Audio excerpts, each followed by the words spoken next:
Karen Broughton is a very special foster parent. For over 20 years, she has nurtured more than 100 premature, medically fragile infants. I can tell you about Walter. And Walter was born without skin.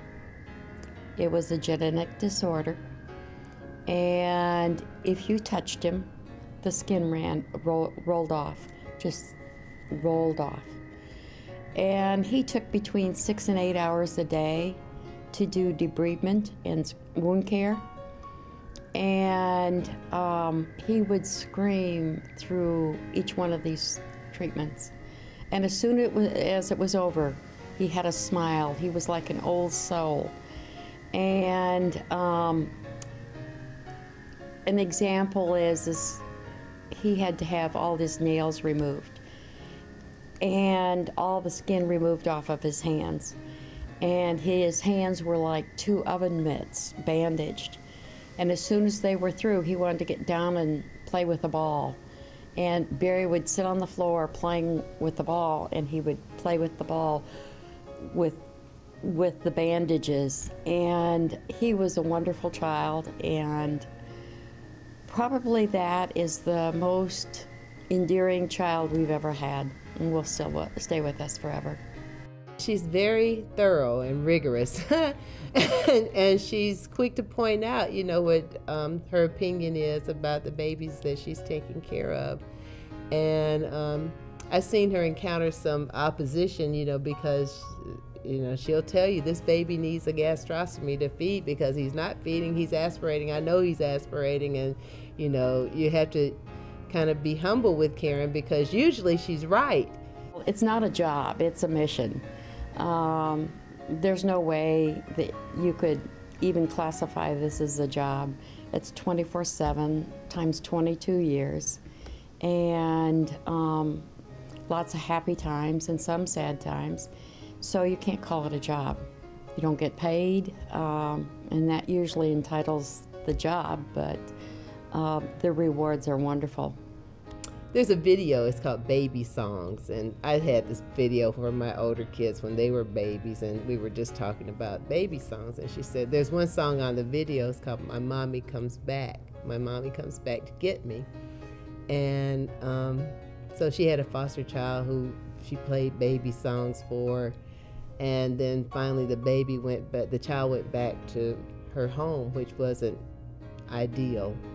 And Karen said that one day she was somewhere shopping or doing something, and the child was getting off the school bus, and she ran over to Karen. She said, "I knew you'd come back. I knew you'd come back to get me." You know, and she told me that and kind of welled up with tears. Seeing a child that's come in, has a very poor prognosis, working with it, working with the family, getting the child healthy again and even able to return to its family, that's rewarding. We've had some babies who died in her care, you know, that were just so fragile and just didn't make it. And some of them, many times, you know they're going to die because their prognosis is so poor. And I can see, you know, I can see pain.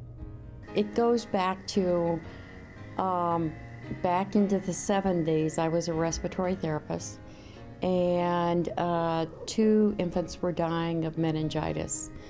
And one child had all its family around and all the support during this time.